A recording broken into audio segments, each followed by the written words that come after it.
well rested, and good on you for practicing first thing. Um, Today, the stanza is worth just reading straight out, and it's all about self victory. And I'll read the stanza and I'll talk a little bit about what I think self victory means, and then we'll do the training, and then we'll get on with our day. But let's just read it. Um, it's worth just reading and kind of breaking it through or breaking it down. Um, the art of peace can be summed up like this: true victory is self victory. Let that day arrive quickly. True victory means unflinching courage. Self victory symbolizes unflagging effort. And let that day arrive quickly represents the glorious moment of triumph in the here and now. So how to think about that? Self victory. So when I think about self victory, I think about desire. Um, like I think I have I have desire for food. I have desire for pleasure. I have desire for stimulation. Um, Desire, of course, can turn into fantasy. Fantasy is kind of a fantasy is when desire turns into a story, and kind of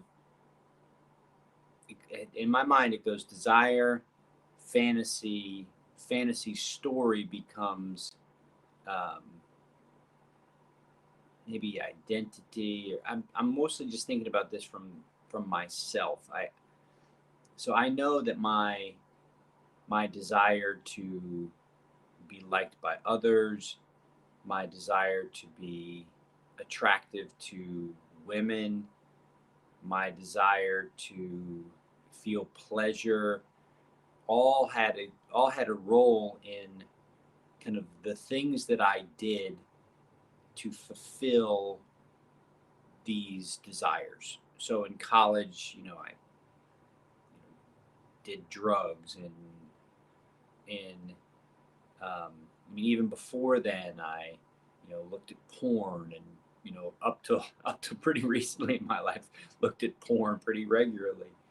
Um, Alcohol, uh, just this desire to kind of get to a particular feeling, and once I got to a particular feeling, a particular satisfaction, then kind of the self would settle.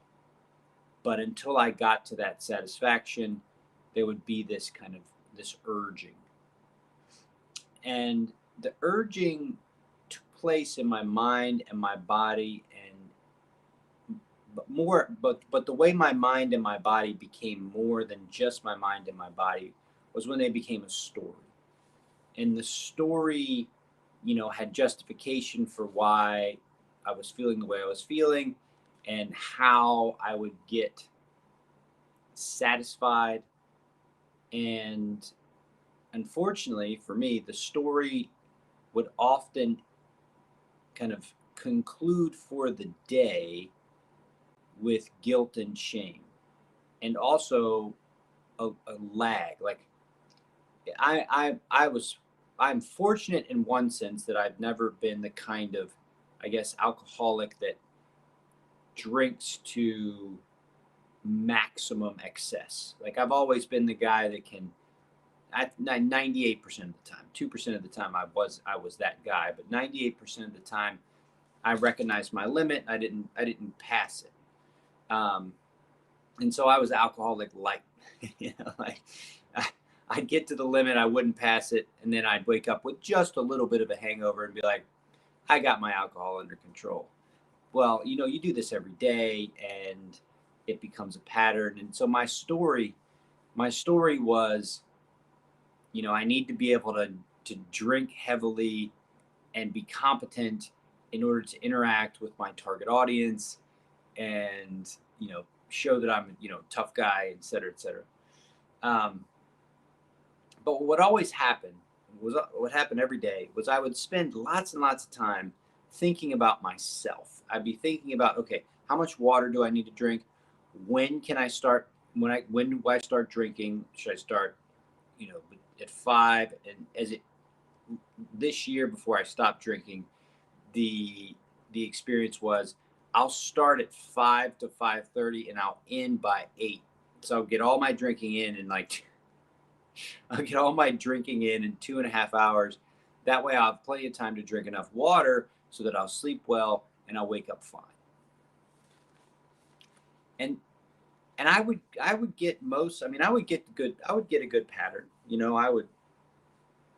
I was still getting up early, and this is part of the gift and the curse was, I was still getting up at 5. I was still running the morning mindfulness while I was drinking, and I was able to get to do all the things I needed to do, um, but I wasn't doing them well, and in the moment included a lot of story. It included a lot of justification for behavior. It included a lot of anticipation. So there was a lot more time spent in analysis and expectation. And then once the kind of the desire was being met, then I was getting my present moment experience. I was once I desire had been met, then I could achieve victory.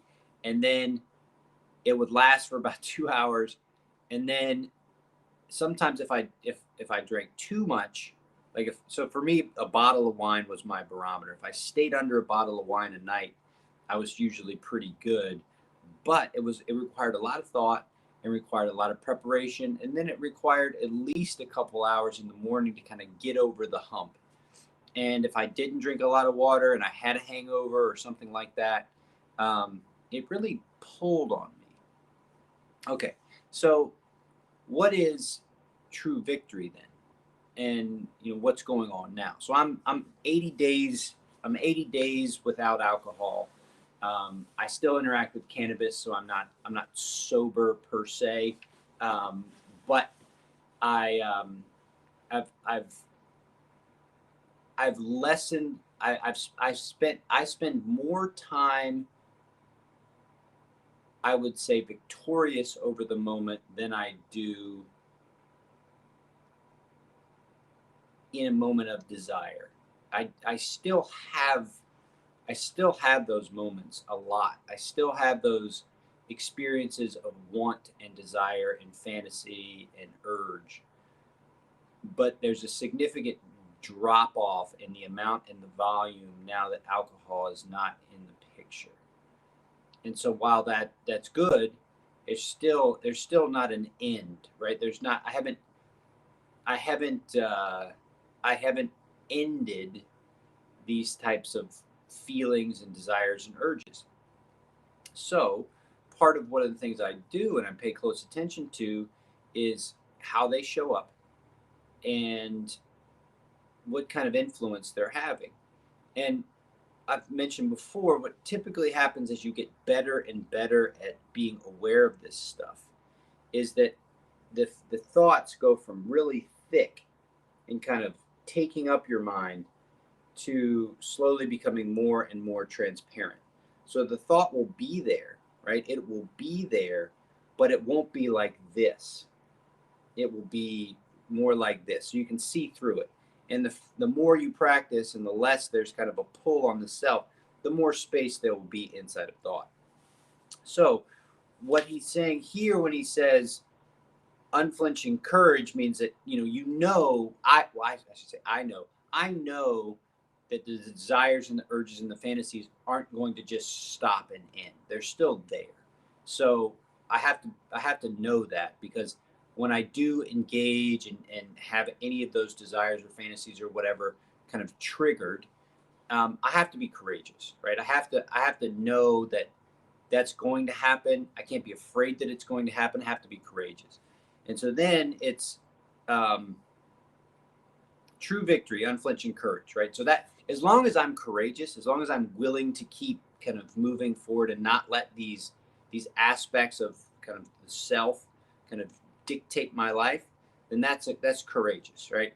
Then self victory is the unflagging effort. Okay, I've said this before, and I'll say it 1,000 times. This stuff is everyday stuff. It's every day that you're interacting with what's actually going on. And the reason why you're doing that is because otherwise, every day you're interacting with this fantasy or this story or this narrative. So it's one or the other. You can't have it both ways. And if you get stuck in the story, the fantasy, and the narrative, what you have to contend with in a much broader sense is how much outside influences are trying to manipulate you. So you you have the reality, and on top of that reality, you have manipulation. Now, if you're working instead on becoming more mindful and having more and more self victory, then excuse me, it doesn't mean your life's going to be perfect, but it does mean that the fantasy and the manipulation coming from the outside, because it is a manipulation, they're attempting to take your attention, that will diminish. So there'll be less on that. But as you go into more and more of yourself and more of what comprises you, what are the pieces that make up the self that you live, and are those pieces there because you want them to be there, or are they there because they've just always been there, and that's what you do, and that's what you desire, and that's what you feel, and that's what you fantasize about? Or is there a matter of choice involved? Now, for me, I want to choose. Right? I want the choice. I don't want to watch something and be beholden to what it says. I don't want to click on a link and be like, "Oh my gosh, I shouldn't have known," and then just be sucked down that rabbit hole. That's not for me. And I don't think it's for you either. If you're practicing mindfulness, I don't think it's for you either. But what is for you is confronting these things that are this aspect of self. What makes up self is what makes up self what you want, or is what's making up self these desires, these fantasies, these stories. And so the unflagging effort, right, is every day, every moment. Now, it may sound daunting, but in the beginning, it is daunting. It's a lot of work. But as it becomes more practiced, this unflagging effort is just a mindset. It's not something you have to really think about. It's just how your brain is processing the experience of your present moment. So as long as you got that effort, and may that day arrive quickly, represents the glorious triumph of the here and now. So this is the part that always, I think, causes a little bit of confusion. There is only the present moment. What's shifting is what's going on around the present moment that gives the present moment the perception of time. Time is only as valuable as our memory. Okay, so without memory, there is no such thing as time. There's changing experience, but there's no such thing as time.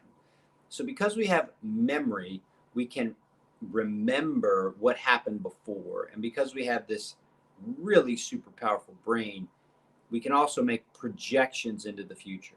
And we can make those projections and make those, because we make those memories around this notion of self. So the self is moving through time. Okay. Now, that's real, but it's also not real. And that's a paradox, I know. It's real because, yes, you have an identity. Yes, you have a past. Yes, you have a future. And in the Armor Down language, we call that the mind, right? You have a body. Your body changes over time. It grows. It deteriorates. It changes over time. but the body is not, you don't experience your body changing over time. You experience your body in the moment, but you remember your body in the past and you project your body into the future. So it's still the mind that's doing it. Your body's in the moment, okay? The spirit is what the moment is at the biggest, massivest, or smallest. You know, it's what it is beyond what we can conceive of. So, what you're dealing with in the present moment and what you need to be mindful of, and there's the difference. If you're mindful of your mind, then you're mindful of the way your mind supports time, okay? It doesn't mean that you're not in the present moment to be aware of the mind. The mind's representation of time takes place in the present moment. Again, I know that's funky to kind of think about, but the present moment's all there is. You make the time through your memory. Now we share time with others because we share the human experience with other people. But we can experience this fluctuation, this change as the ever-present moment. Okay? So by interacting with the present moment, becoming aware of the present moment, you don't chuck out time. You don't act like time doesn't exist, but you recognize that your victory, your self-victory, takes place in the moment. And those moments comprise what self-victory looks like. And so I'm trying to think of another way to explain it. So I haven't had alcohol in 90 days, but I'll still get the desire to have alcohol. That desire was triggered by an expectation, and the memory of what the way alcohol makes me feel. But it's in the moment that I choose whether to act on it. Maybe that makes what I'm trying to articulate. Maybe that makes it make more sense. But all this stuff is predicated on your ability to recognize the moment, interact with the moment, and come to a kind of a best version of yourself being expressed in that moment. So that's why we first do bell 1, which is situational awareness, noticing what's around you. Okay. Bell 2 is the body, noticing what's going on in the body by these chunks. Okay. The reason why we do that is twofold. The first is that when we interact with the body in these chunks, we are developing relationship. We are building relationship and communication with the body. Now, the reason why you want to build relationship and communication with the body is because your body actually sends you every thought that you've had in sensation. So your body is giving reality to what's going on in your mind. So that's number 1. Number 2, the way you carry your body, the way you align your body is the way you talk to the world. Now you could say, well, I talk to the world with my voice. Well, most people hear your voice after they see your body language. And most people hear your tone, hear your inflection, hear all the qualities of your voice before they assess what you've actually said. So it's very much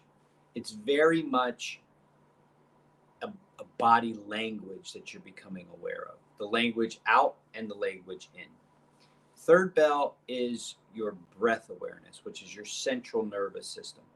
This is a systemic level of awareness. So your body is operating at so many levels that you're not capable of being aware of those levels. I've said before, your unconscious, what your unconscious is processing is a million times stronger than what your conscious processing includes. So by working at the level of the breath, you get to interact with some of that sophistication. Not all of it, but some of it. And so you can shift it. You can do some really incredible things with your breath in your body. Now, the final piece And this is the piece that's bigger than all three pieces before. So bell 1, 2, and 3 pale in comparison to bell 4. Because bell 4 connects you, the individual, to the whole. And you do that through your heart. So your heart is connected in ways that, science will never fully understand, because your heart's connected to the things that, yes, that take place over and over again, but your heart is also connected to the things that only happen in a moment, right? And never can be repeated again, right? Your heart is what connects you to others, and those special moments that happen in an instant that just give you a sense of awe and wonder. There's a spiritual connotation to this too. Um, all three of those things, okay, excuse me, all three bells lead to bell 4. And again, the reason why you do this, the reason why you're participating with your awareness as something that you direct, as opposed to just something that kind of just happens, is that you have a choice. You have a choice with how to interact with what's going on. You've always had that choice. That choice has been around since kind of consciousness began. We've always had the choice, but we haven't always known that we've had the choice. And so modern humanity and kind of the modern evolution of humans has given us access to this thing that's been around for a long time. And it's in particular given us access to this thing in the Western language, which is kind of the language of science. Now, while we have those things, it's great. But what we need and what we're developing and what we're growing is the language of the practice itself. And the language of the practice itself is what we do every morning here, is we develop a language to talk to each other about it. More importantly, and this is where the bells come in, and I'll stop talking so we can actually do the practice. More importantly, we develop that internal language, that language around awareness, that language around body awareness, that language around breath awareness, and that language around heart awareness. So, may that day come quickly, self-victory. All right, so go ahead and follow your cues. What puts you in the most comfortable position?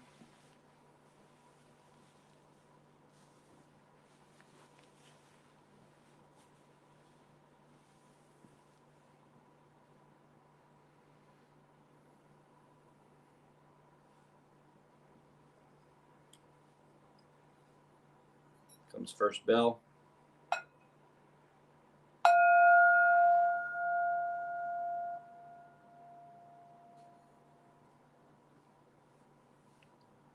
Eyes feel heavy. Close them.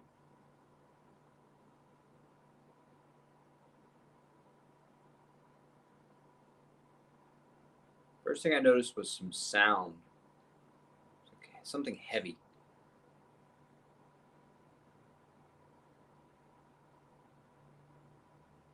Yeah, some big vehicle.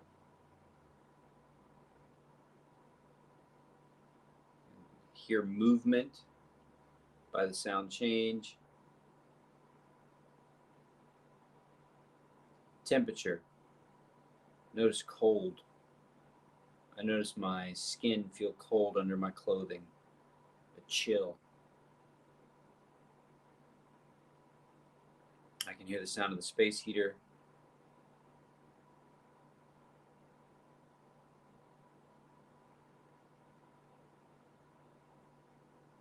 Smell.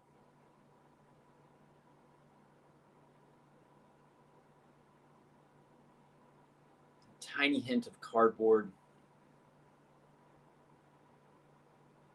The chill shows up the most. It's a chill up the lower back now.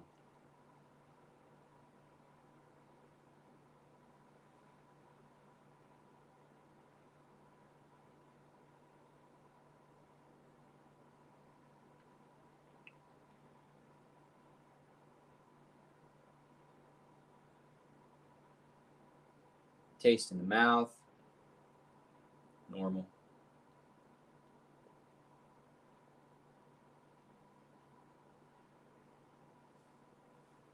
Let's go to bell 2.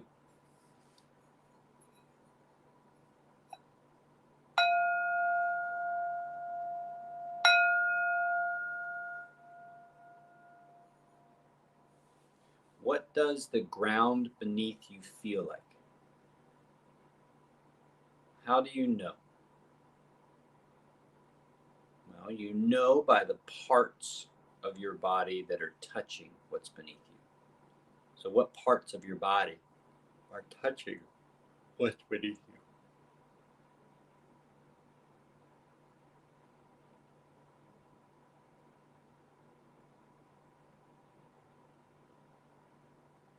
What are the qualities of what's beneath you? Hard, soft, smooth, coarse, rough,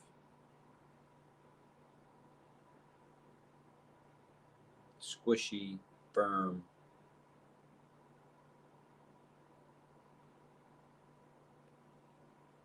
Now, from your ground, move up to your pelvis.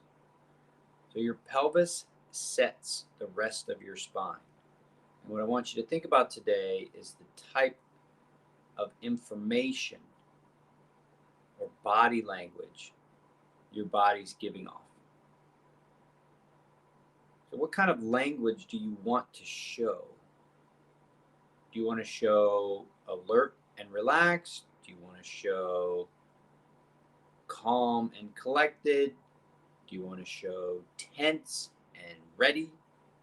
Do you want to show ease and stillness?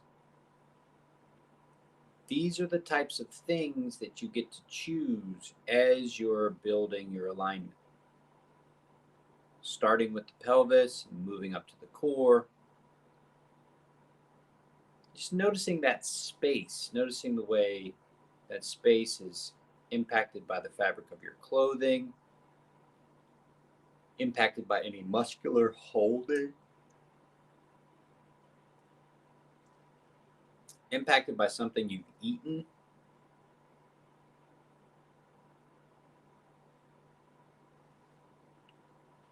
Is your core balanced? Does it feel balanced on the front, the back, and the sides?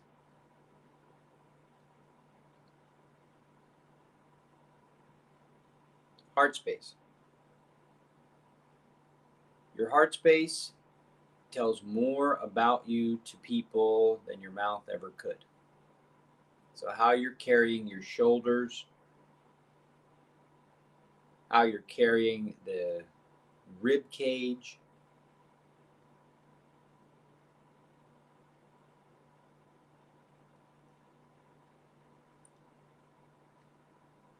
whether you're sucking your belly in or whether you're letting it be kind of taut by the subtle lift in the heart space.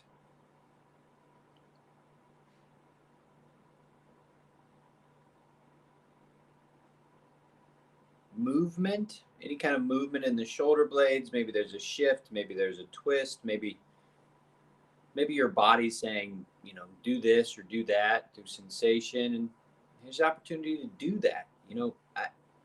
The language that you're developing between your awareness and what your body has to say is totally yours, and it's nuanced in a way that only you can be aware of.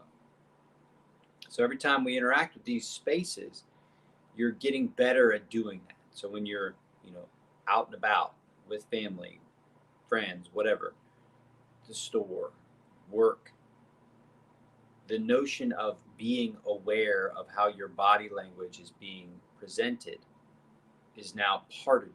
So it's your body's no longer this empty vessel that has no influence. It now has kind of language to speak to you with, and you have language to speak to it with, and you participate, you interact.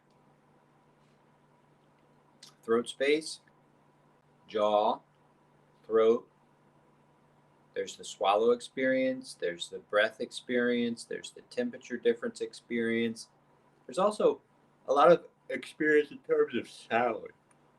we can create sound, and you'll just notice how the throat vibrates with sound. So, you have an opportunity here to study anything you want. So you got to swallow, breath moving, temperature, but you can also do a hum, and you just feel the way the throat vibrates.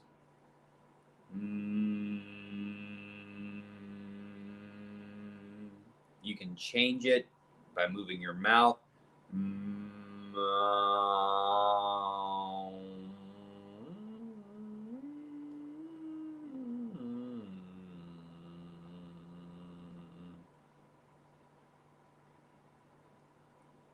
Get to the top of the head, top of the spine. So you've achieved your objective. You've gone from the base or the ground of your body all the way up to the top. While you're here, visualize what your body language is saying. If someone saw you right now, what would they see in terms of the language, or what language would your body be presenting? Now, the basic idea behind getting to the top is you want to be at a space of alert relaxation. You've already created the uprightness, and you've already studied your situational awareness. So the alertness is well at hand. In terms of relaxation, you probably need to talk to your body a little bit more at a deeper level. We'll do that even further when we go into third bell. But one way to kind of set yourself up for success is to be aware of your face. Some scientists call your face the social nervous system. Right? So you've got this vagus nerve. The vagus nerve has the kind of part that revs up, part that revs down, part that's social. And the social nervous system is connected to your face. So all that's going on in your face, every facial expression that you make, is being sent down into your body by this vagus nerve, and is having an influence on how you breathe, how you move, your blood pressure, all this kind of stuff. So one thing you can do is, after you've created this upright alertness, is you can soften the muscles of your face, soften the muscles of your eyes, soften the muscles between your eyes, soften your chin, your cheeks, your jaw, and then just add a little smile, like the littlest, like just like a, no one would know, but you feel it. And just hold that little smile till you finish hearing the third bell, and we'll get into the breath work.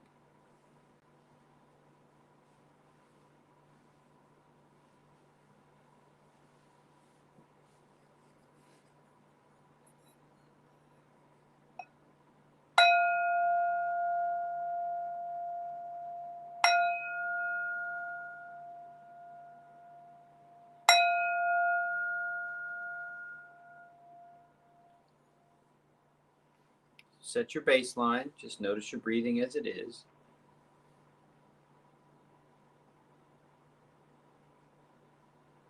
And max it out.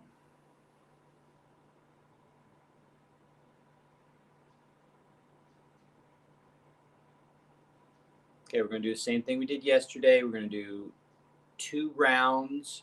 We're going to meditate for 5 minutes. Okay, so I'm going to set the clock. And what we're going to do is we're going to do 2 rounds of 3, 7, 8, and then we're going to just sit quietly for the rest of the time. Or 4, 7, 8, excuse me. So it's 4 seconds to breathe in, 7 seconds holding at the top, 8 seconds to breathe out. So we're going to do that.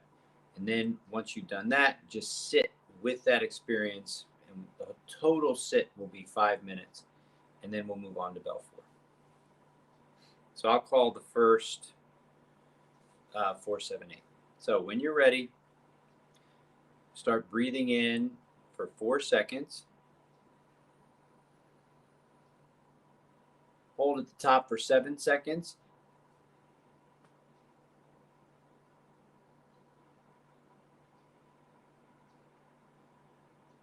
Exhale for 8.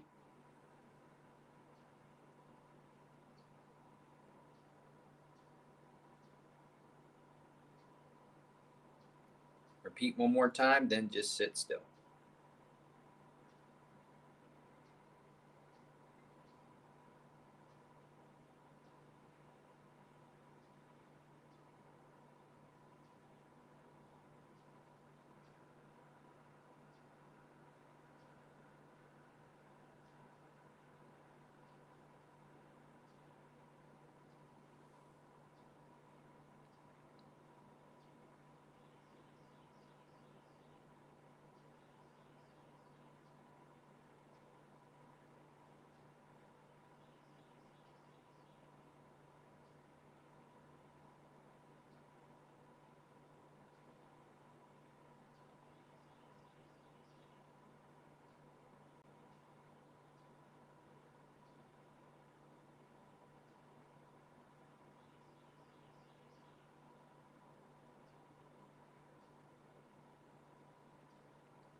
So while we finishing up here,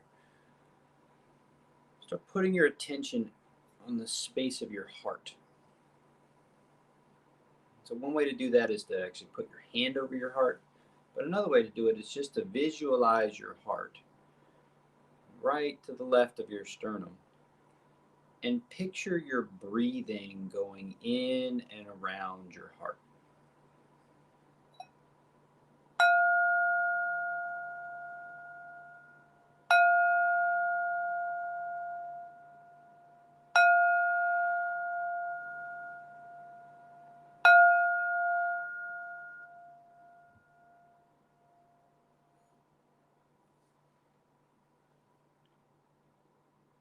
As you visualize your heart being kind of stimulated by each breath,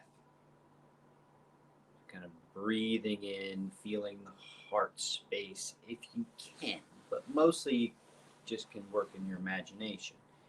Feeling the breath kind of encircling the heart, visualize it, imagine the heart opening. Whatever that means to you, maybe it expands, maybe you actually feel your heart kind of opening up, and maybe there's something special inside. I don't know, but whatever imaginary kind of expression of your heart opening, visualize that. Now, imagine your heart kind of expanding in kind of light or expanding in size, whatever the case may be. Imagine it expanding every time you think of something you're grateful for. So as you breathe in and think about a piece of equipment that you really find helpful, or maybe it's the face of a person that you love dearly. As you breathe in, imagine your heart kind of responding to that.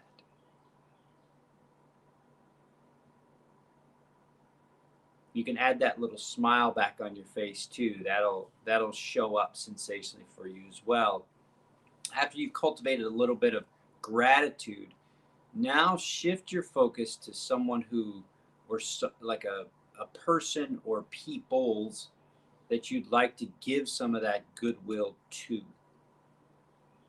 So maybe it's the, hospital workers right now that are just getting smoked by the coronavirus, just getting slammed. Maybe you're offering them a little bit of courage, a little bit of luck, a little bit of compassion.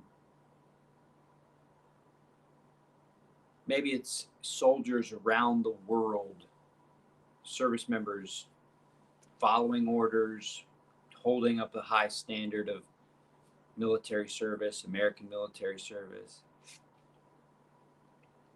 Maybe you're visualizing people who are kind of at the bottom of the barrel, right? The people that are really kind of in harm's way. Maybe it's migrants from war-torn areas who are stuck in these camps. And when you envision these people that are struggling, can you envision now your heart not just expanding, but shooting out at the speed of light and connecting with others? I know it's quite an imagination, but it's not without precedent, and it's not without scientific validation, and it's not without kind of history. Our ability to do this, to share our goodness and what's good in us with others, has been around for forever. And so this isn't anything special or far out. It's something we do all the time. So once you finish that, feel like you're good for the morning. You've established your day. Kind of breathe back into the body, noticing the body again, kind of noticing the settling of what's going on. Maybe there's a moment here to check in with yourself to see if any of the work that you've done today has kind of created any feelings, or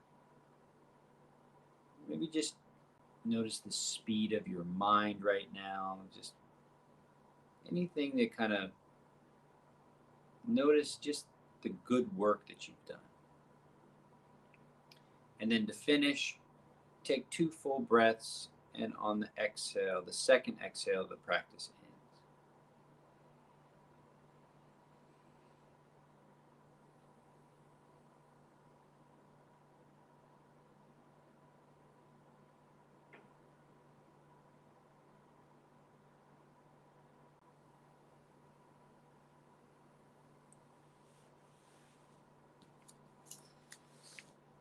All right, I've got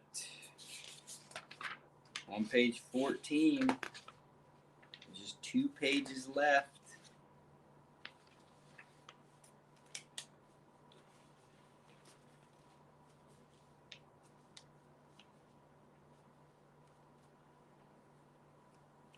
The end of the Art of Peace gets very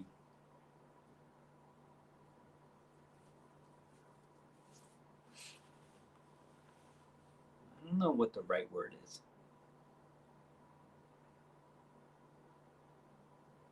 Like, I mean, I read What's Tomorrow, and it's like this feeling of like just courage and moving into the unknown and having faith that you're on the right path. It's a cool feeling. Anyway, thank you for meditating with me this morning and practicing mindfulness. It's so much better when you're here. So thank you for being here. And I hope you have a great day. We'll see you tomorrow. Getting ready for Thanksgiving. It's going to be interesting this year. Have a great day.